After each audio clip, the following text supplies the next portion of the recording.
Today we are taking a look at this huge game right here. This is Eye of Zamrock, and this here is an epic, huge competitive game.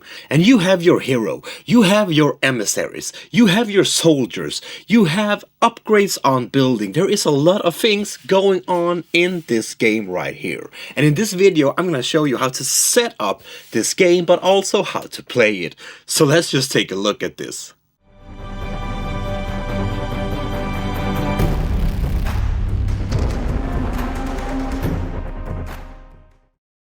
We start by placing the big board in the center of the table for our players to easy reach. We need to place the two trackers next to the big board itself.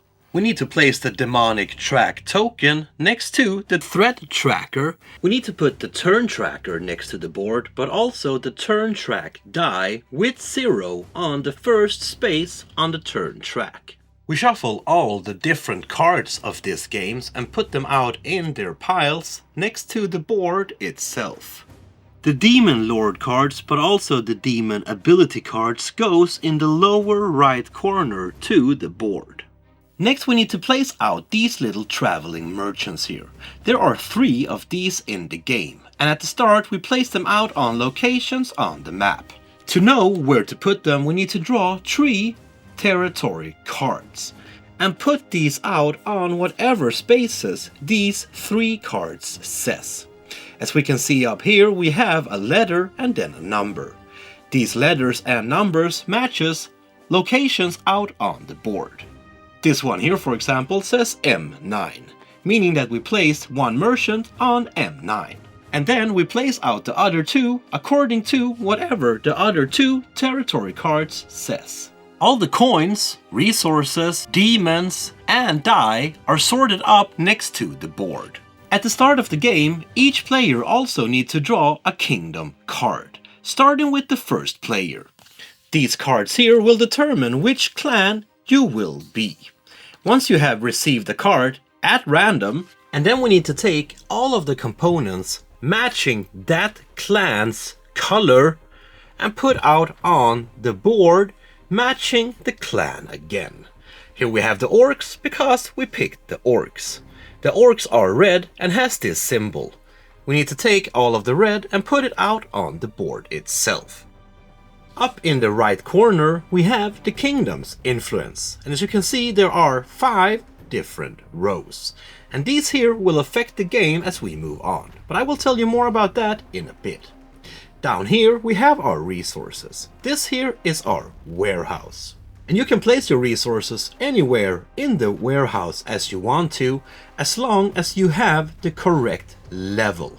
Because like you can see here, there are different levels in the warehouse, and you can't put resources on every spot at the start of the game. You need to upgrade.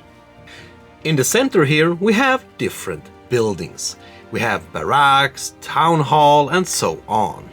These little tokens here represents the level of that building.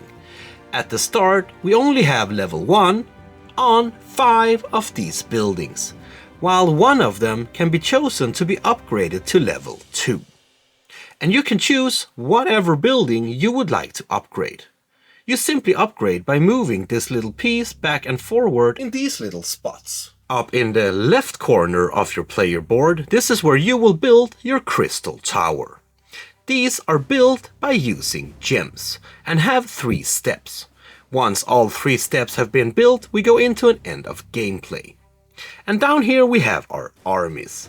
At the start of the game we can place out 1 rider, but if you during setup chose to upgrade your barracks to level 2, you can actually choose a cavalry instead. Each player starts the game with 12 coins. And all players starts with 1 mana resource. Besides our player board, we also need to choose a hero, but these are chosen at random. We will take these and we will place it to the right of our player board. And then we need to put out this token here on the health of our hero. The starting health is the number that is red, meaning that we should put this around the red number. But then we also need to put out some pieces on the table itself. As we can see here, we have a square with the orc's symbol, meaning that this is the orc's starting position.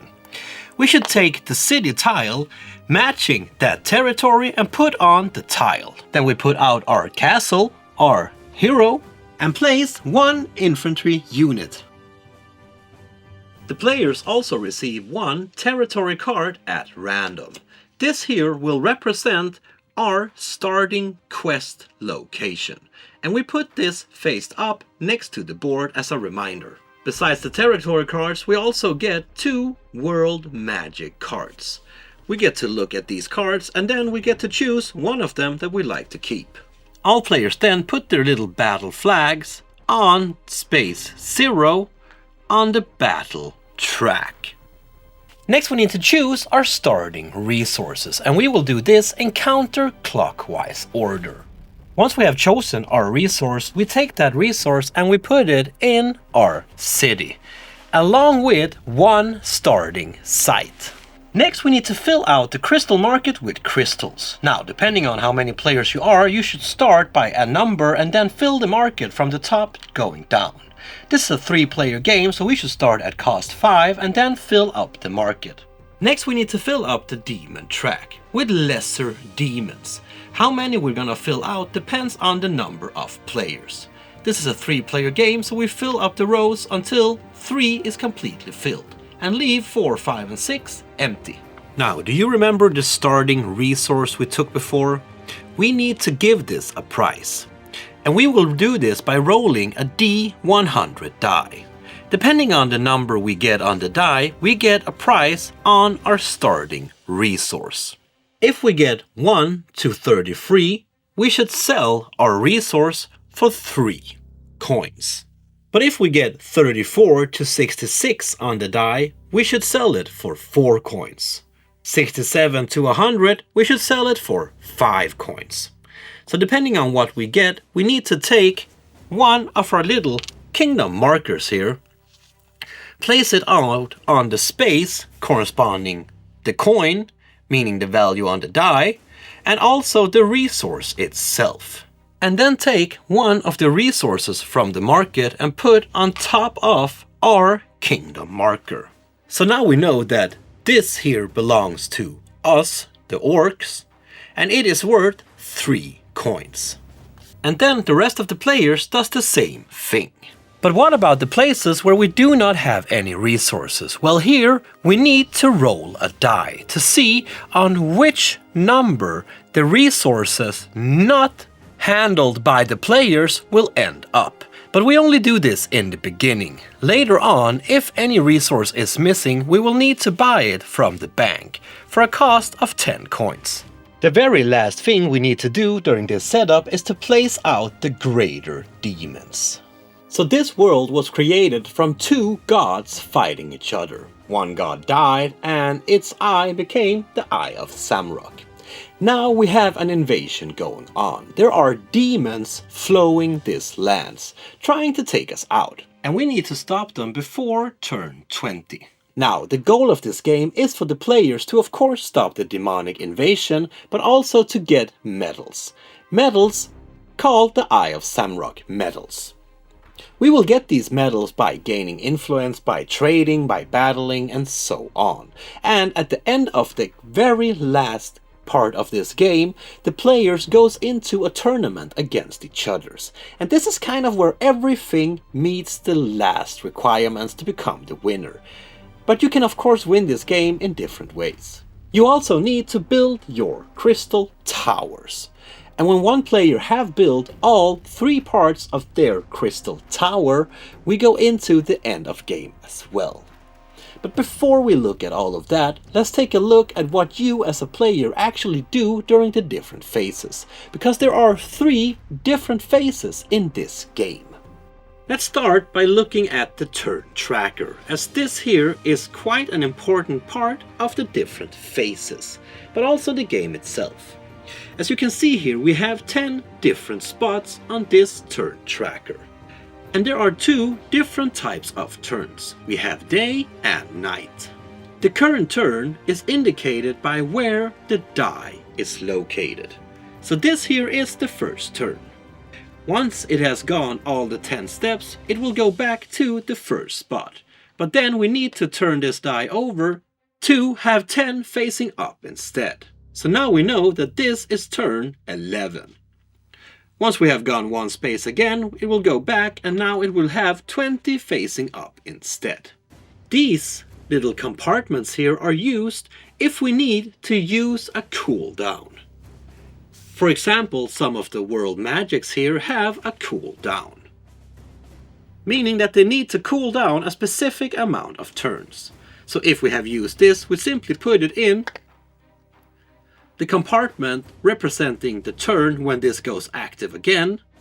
Or if we, for example, have collected taxes, these also need to cool down. And then we put them in the compartment where they should be. Once we reach the turn where this one goes active again, we take it back. And once the die has 20 facing up and we reach turn 20, the game is over. Another important part of this game that we need to take a look at is this tracker here. We have influence tracker, these big squares, we have a threat tracker, and then we have a battle point tracker. Every time a player wins a battle, they move their little flag up one step on this track. Every time a player gains influence from doing any of these 5 actions, they take a cube and they place it on the first available spot on the influence track. But every time they place an influence cube, we also need to raise the threat level by 1. At the start, this cube is next to the board, but as soon as a player places their first influence cube, the threat goes up by 1. Now, to gain influence, you need to do any of these 5 actions. Either battle, trade, complete a quest, build, or colonize. And every time you do one of these actions, you take a cube and place it out here.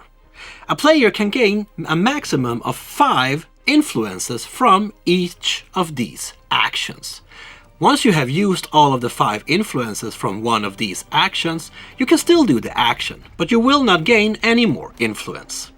As soon as you have placed 7 influences, marked by this little golden box out here, you get to take the top card from the Crystal Tower deck. These cards here will show you what crystals you will need to build your first level of your tower. Once you have built, meaning using blue and green crystals in this case, you have built your first level. And then you have unlocked this little ability here. This can be used one time during the game, and then it goes away. When a player gains 13 influences, they can take their second card. But they need to have built their first level before they can take the second card. Once they have built the second level and they gain 18 influence points, they can take their third Crystal Tower card and start to build the third and final level of their tower. And as I said, the threat will go up as we gain more influences. And every time we reach one of these levels, something is gonna happen and affect the way demons enter the board. On number 3 and 9, demons advance 1 territory closer to the city. At 6 points, demons emerge at the active player's location, followed by all demons advancing 1 territory towards the city. And lastly, at 12 points, a Deamon Lord will come through the portal. Then we randomly need to select 1 Deamon Lord, but also 1 Deamon Lord ability. Now they are out on the board and making your life hell. So now that we know the basics, we can actually move into the action phase. Because this game is played out with the action phase going first. Each player doing their action. And then we need to move the little demons out on the board as well. But let's start by looking at what a player actually can do during their action phase, which is quite a lot. First thing you can choose to do is to move your armies out on the beautiful map. How many steps they can move all depends on which unit you are moving. The infantry and catapults has a movement of 2. The cavalry has a movement of 3. So does your little emissaries here. But your heroes can have a movement from 2 to 4, and that can be seen on your hero's board. So in this case, this character here has a movement of 4. But we can also see some more abilities. This one here is the magic level of your hero. And this indicates how much the hero knows about magic. The magic level can be from 1 to 3. So this hero here is damn good at magic. And this one here indicates the quest ability, meaning how many quests this hero can hold. And at the bottom we can see which type of die this hero rolls, in this case the light die. They will use by rolling these die to do damage in future battles. If the hero has any special ability, it will be stated here. Plus here we have some spaces to keep scrolls or items. The spots indicated with a cross, meaning that here it cannot hold anything. It simply has 3 spots to keep items or scrolls.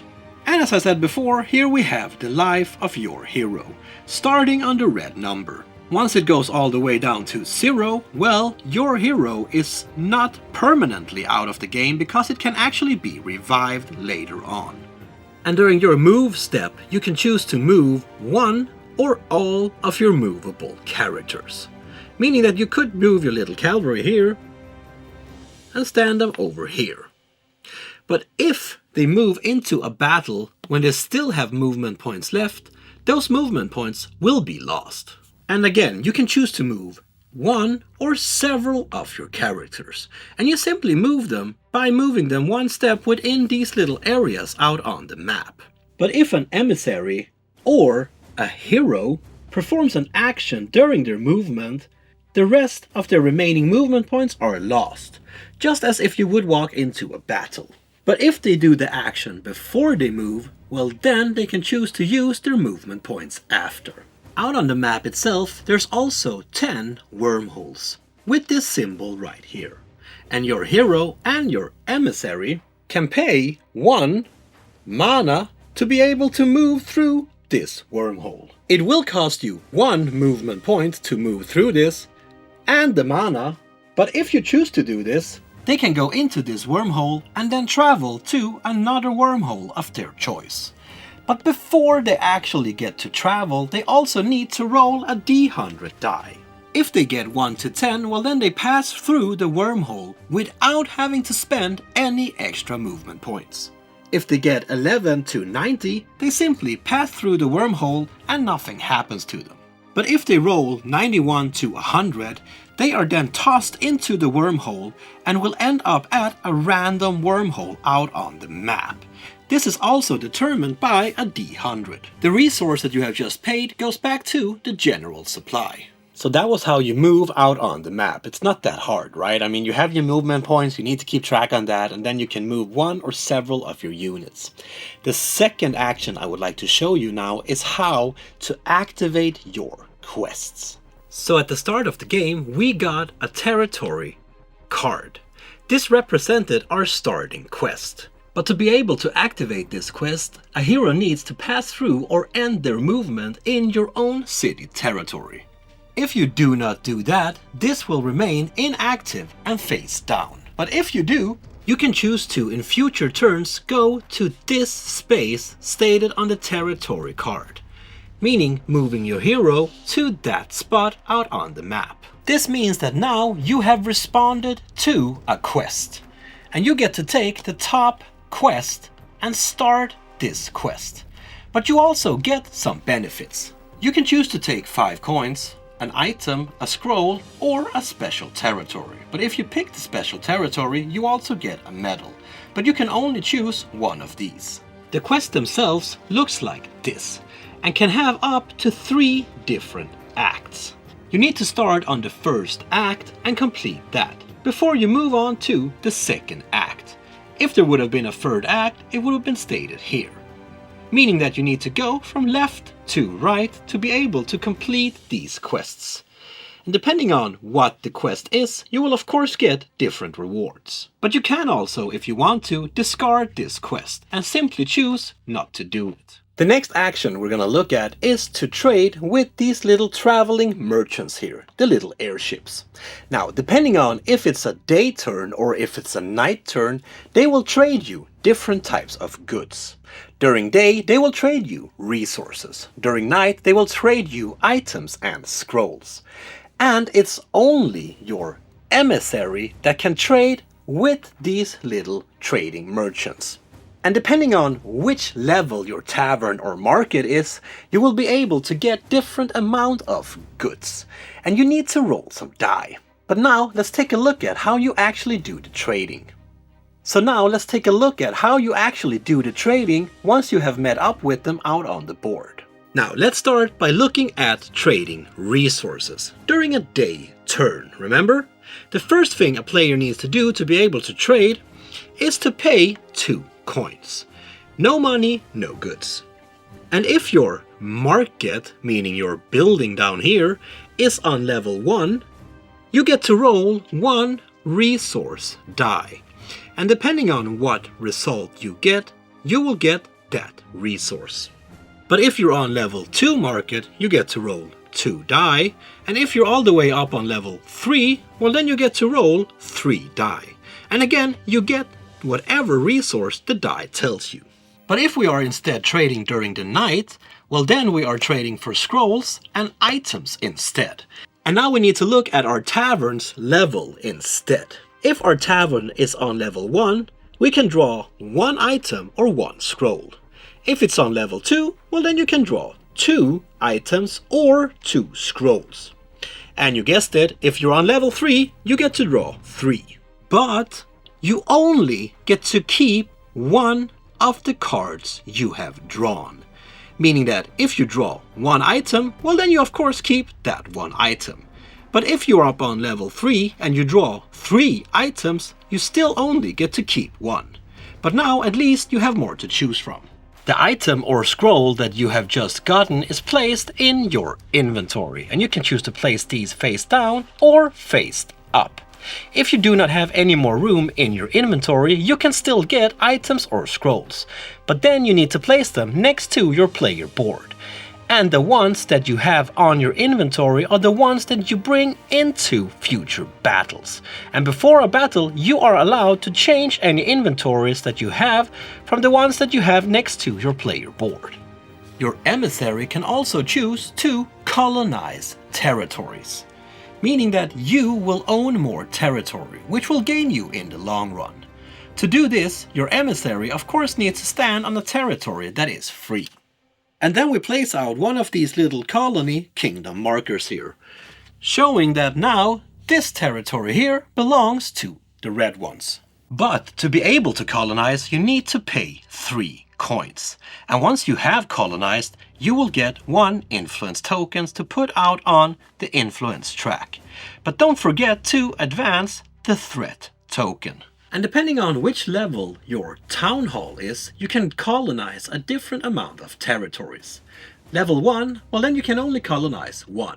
Level 2 will let you colonize 3, and level 3 will let you colonize 5 territories out on. The next thing your emissary can choose to do during the action phase is to build one of these sites out where there are resources available on the different territories on the map. From the start of the game, we got 1 site by choosing 1 resource, remember? So we start by 1, but you can build more in future turns. Building these sites will not gain you influence, but as the game goes on, they will provide you with resources stated on the board. And these are the only buildings that we build out on the board itself. A kingdom can build up to 3 sites, and they are built by paying 3 coins. Nothing is free, remember? Now these sites can also be raised if the kingdom has no more need for a particular resource. The emissary, again, needs to be on the site's location and choose to raise the site. This has no cost, meaning that we can remove this site from this territory, and in future turns we can build it somewhere else. The next action we need to take a look at is the battle action. Now, the battle action happens if a demon moves into the same territory as you, or if you move into the same territory as them. And we need to stop them from reaching our cities, remember? So we need to battle them. But how do we do that? Your armies can consist of 4 different units. We have your hero, and their stats can be seen on the hero board, remember? But then we also have the infantry. Now, these battle by using 2 green die. Next we have the cavalry, and they use 2 blue die. The last ones are the catapults. These will use 2 gray die. Now, depending on which of these units you have in battle, they also stand in different positions out on the board. The hero will move around a little bit, meaning it can stand in front of some units and behind other units. But if we start with the infantry, this one stands in front of all other units, unless a hero decides to stand in front of this unit. And it can only attack demons that are right in front of them. The cavalry stand behind the infantry, but they are always in front of the catapults. And again, the hero may stand in between the cavalry and the infantry if they want to. But no one can stand behind the catapult. The cavalry can only attack demons that stands right in front of them, just like the artillery. But the catapult can attack enemies from way back here. Besides the positions out on the board, we also have some advantage and disadvantage that we need to take into perspective. On this little cheat board here in the bottom right of the board, we can see if we have advantage or disadvantage. For example, the infantry, when they stand on mountain sides, they only roll 1 die. But if they stand in forests, they get to roll 2. But if they stand on plains, they again get to roll 1. And this applies to all of the 3 different units and can easily be seen here. And the symbols here matches the symbols out on the board itself. So depending on which units you have on this plane, well, they will have advantage or disadvantage and be able to roll different amount of die during the battle. So you can have advantage or disadvantage, meaning that sometimes you get to roll more die. But what does this really mean? Well, if you have advantage and you get to roll 2 more die, you only get to choose one of the results, meaning you get to choose the better result. But if you have disadvantage, you get to roll 2 dice as well. You get to roll 2 dice as well, but here you need to choose the worst result. The lesser demons, on the other hand, are a bit different than our units, because each of these demons have 1 HP. And for each demon, we roll 1 demon die, meaning these ones here. These here with just 1 spot on represents 1 damage, but the critical one here represents 1 additional damage in attack. With a level 1 demon, it will make this one 2, but with a level 2 demon, it will be 3, even if you roll 2 critical results. And these demons are stacked together if they jump into each other's territory, building up from there. But there can be a maximum of 3 level 3 demon groups per territory, meaning that if there would have been 3 level 3 lesser demons in this territory, they will simply keep on moving to the next available territory. So what is the difference between a level 1, 2 and 3 demon? Well, level 1 has 1 HP and rolls 1 die, while level 2 has 2 HP and when they attack they use 2 die. But level 3, you guessed it, has 3 HP and they roll 3 demon die. And that was the lesser demons. Now the Deamon Lords are a bit different because they act after their Deamon Lord cards, but also the little special Deamon Lord ability cards here, remember? Now the Deamon Lords are always standing way in the back of the battle, except for one. This little fella here, or maybe woman, I don't know, because they always stand in the front of the battle. And if this is your first battle, it might be a good idea to just step everything out on the table itself so you can see who can actually reach who. Like this, for example. Back here we have the Deamon Lord. Then we have one level 3 lesser demon and one level 1. We have our infantry, we have our cavalry, we have our hero, and we have our catapult. In this way we can easily see who can actually reach who. And as I said, on the Deamon Lord's cards we can see how much HP they have, but we can also see which die they use. Plus if they have any extra abilities. But we also need to check their little card here, just to see if there's anything else we need to be really afraid of. When you battle, we deal damage simultaneously, meaning that we should roll the die for the demons and ourselves, and then we take damage at the same time. And this battle plays out entirely during the current turn in rounds. So first we deal damage, and then we simply roll again and deal damage, until we have a victory. If we are the one that have started the battle, well then the player simply plays out that battle. But if the demons have walked into our territory during the kingdom phase, well then we will battle in player order.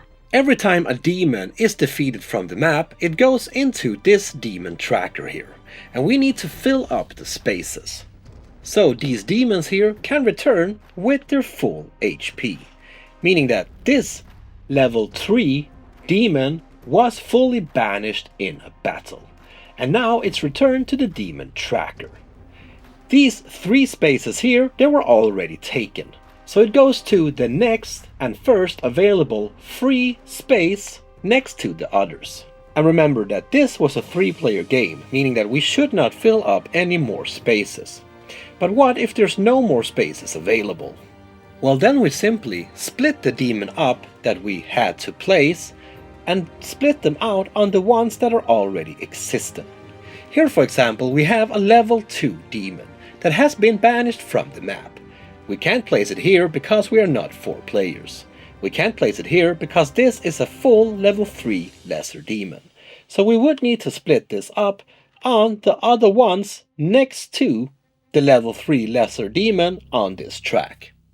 If there would have been any other level 3 here, we will simply skip that level 3 and then fill out the rest. But in this world we also have some special locations. These can be found by gaining the special territory cards. Then your hero can go here, and if they do, they get to draw the top card from the special creature deck. Here they will meet some type of beast that they now need to compete against and try to beat. Again, just like the Deamon Lords, we can see their HP and which type of die they use. But they will have special abilities. When you fight these special creatures, the fight works just as if you would fight another demon. You simply roll your die, and you roll your die for the special creature. And hopefully you come out in the end as a victorious and glorious winner. And with that, we have gone through all of the actions in the action phase. And the player can actually do one or all of these actions that they want to. Once each player have done their actions, we need to move the demons out on the board. So now the active player needs to roll these 2 die to determine where the next demon will spawn, but also where the other ones will move. Let's start with the spawn die. This one shows which lane the new demon will spawn in. This one here shows the Hori player lane, meaning that the new lesser demon will spawn here, because their settlement is that way. Now the other color here, the red one, determines which of these other demons will activate, because they will move if they are standing on the red error, matching the color on the die, meaning this one over here. And this one actually moves into the blue player's territory and initiate battles, meaning that this player now needs to defend itself against the demon. If there would have been any other demons on spaces where there are a red error, we would move them as well out on the board. And once we have spawned new demons, moved them out on the boards, and taken care of any battles that might have followed, we now move into phase number 2. This is the economy phase, and this is where we can gain some new resources. The economy phase consists of 3 different steps. We need to start by collecting any resources that we have out on our sites. In this case here, we get 1 beer. You can have a maximum of 3 sites, meaning that you can collect a maximum of 3 resources during this step. And you can choose to buy and sell on the market. Depending on which level your market on your player board is, you can sell different amount of goods, or buy different amount of goods. If it's level 1, you can buy and sell 1. If it's level 2, you can buy and sell 2. If it's level 3, well, you can buy or sell 3. The price of the goods are stated out to the left of the market itself. And as you can see, it's divided up in 3 different fields. If you buy anything from the green space or from the bank, you will gain 1 influence. But you will not gain it if you buy it from the white part. The price you need to pay is stated out to the left. But you can also choose to sell. If you do that, you simply take your player marker and put it on the price that you can sell it for. The selling price can be seen to the left, in brackets. Instead of doing the buy action, a player may also choose to remove their own resource from the market. But if they do that, they need to pay the price stated over here. So here we have the buy price for another person's resource, and here we have the buy back price for your own resource. And you may never sell any resource down here. This here is reserved for the bank. And then a player can choose to buy crystals by paying the price stated here to the left. During a player's turn, you can buy up to 2 crystals, if you can afford it. And you can actually only buy the crystals stated on your tower card. So you can't go crazy and buy other crystals than the ones you actually need. And if you manage to match your crystal tower card's crystal, well, then you have managed to build a level of your crystal tower. That was phase number 2, the economy phase. It's not too hard, right? I mean, we buy, we sell, hopefully we get some resources, we get some gems, and we go in turn order around the table to do this. Once we are done, we go into phase number 3. This is the kingdom phase. In the kingdom phase, each player can do 3 things. And depending on what you choose, you can only do those 3 things. There are quite a lot to choose from here, so choose wisely. Because once you have chosen and started your action, well, you cannot change back. But what you can do is to get some quests. Because you can pay 1 or more beers to get territory cards. These cards will show you your next quest location. So during your next turn, you could go here and get more quests. But remember, you need to pay. And also remember that your hero might have a limit to the amount of quests that they can actually have. And then we can choose to build, meaning upgrading our buildings in our kingdoms. As I said before, we have 6 different buildings. The barracks we've already spoken about. Level 1 will let you have infantry, level 2 infantry and cavalry, and level 3 you can have all 3 of them. The town hall will let you conquer a different amount of territories. Level 1, 1 territory, level 2, 3 territories, and level 3, 5 territories. Then we come down to the wizardry. Here you can wield a different amount of world magics, meaning these cards right here. Now, depending on which card you have, you will of course be able to do different type of magic. And if you have level 1 wizardry, you will be able to use 1 world magic upon your demon lane. But if you have level 2, you will be able to use world magic on any demon lane. But if you have level 3, you will be able to use 3 world magics all across the map. Then we have the warehouse, which we spoke about before. Depending on which level you have, you will be able to keep a different amount of goods in your warehouse. Level 1 you can have on level 1, level 2 will open level 2, and lastly 3 will open the last 2 spots. But we also have the tavern down here. Depending on which level you have here, your hero will heal a different amount of HP during each turn. On level 1, your hero will heal 2 HP. On level 2, he will heal 3 HP. And on level 3, he will heal 4 HP. But during each of these levels, he can also choose to spend money to trade with the traveling merchants and buy 1 item or scroll for 6 coins. At level 1, he will be able to trade and buy 1 item or scroll. But at level 2, he will be able to review the top 2 cards from the item and scroll deck and then keep 1, but still pay 6 coins. And on level 3 he will be able to take a look at the top 3 cards from the traveling merchants, pay 6 coins and then keep 1. Plus, the tavern itself will also become a portal and allow the hero to teleport back to the city from any territory for the cost of 1 mana.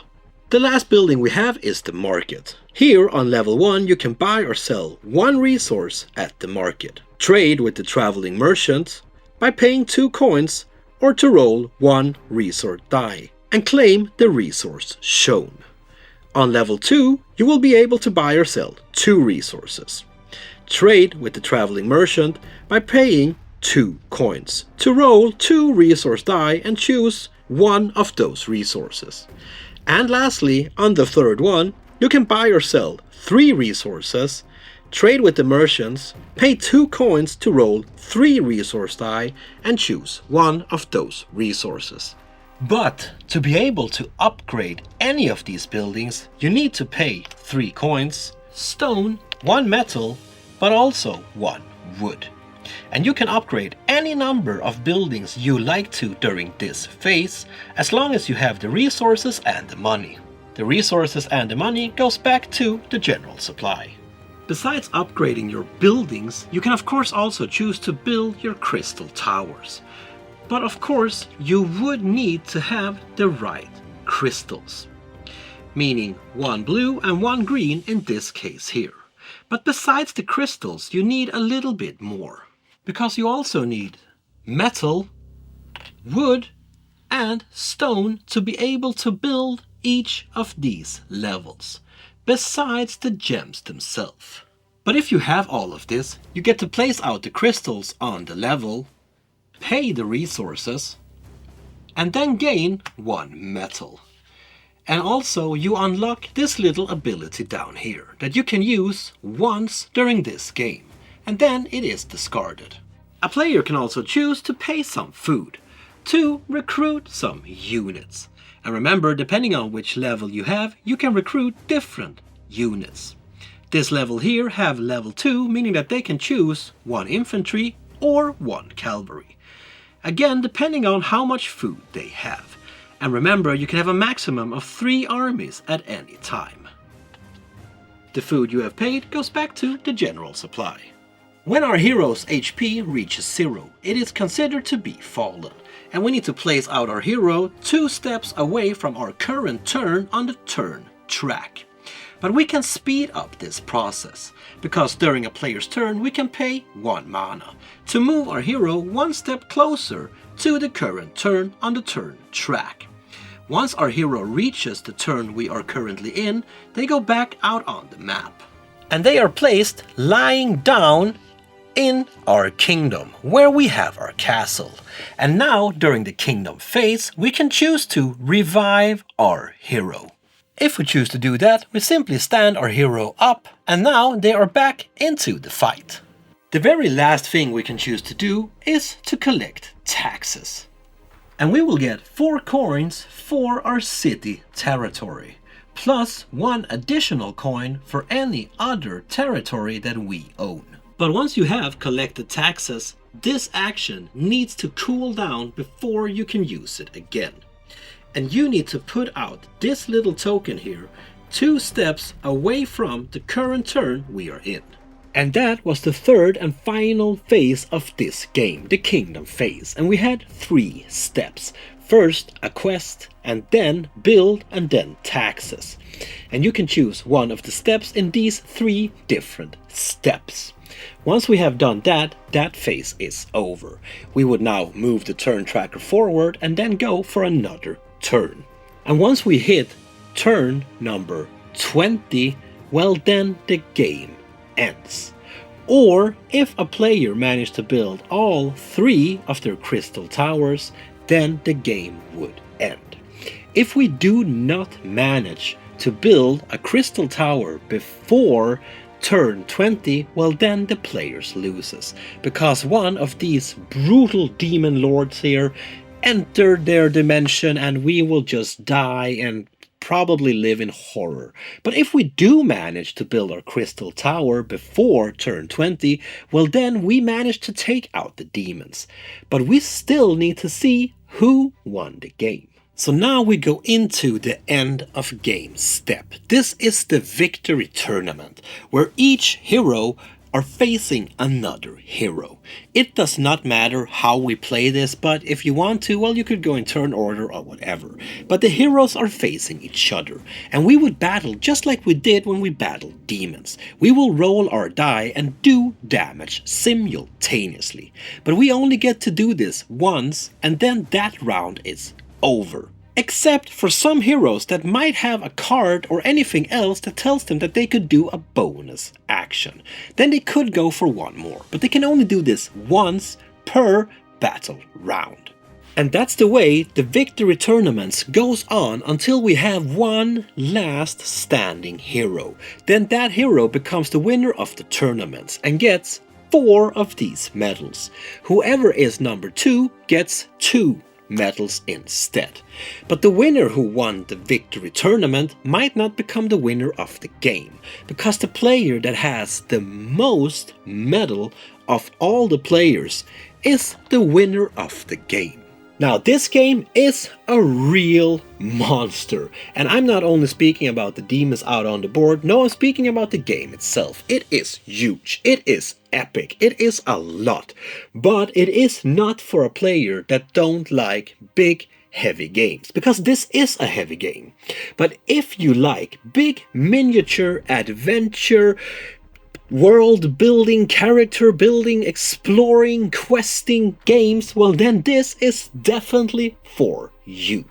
As you have seen in this video, there are so much things to do in this game. And I mean, you could play this several times and it would never end up the same. You could use different strategies, you could try to build up different ways, use armies, maybe use resources more, use your hero more, use your hero less, and so on. There is a lot of replayability in this game. There you have it, my friend. That was Eye of Zamrock. This here is a huge, epic adventure, questioning, war game, world building. I mean, you have everything in here. There is so much things for players to do. There's so much thing for players to see.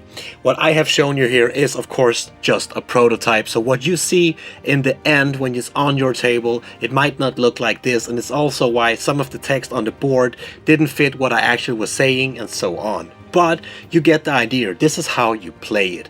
If you want to know more about this game, well, check out the links down in the description and it will take you straight to this beast of awesomeness. So be sure to check that out if you want to know more.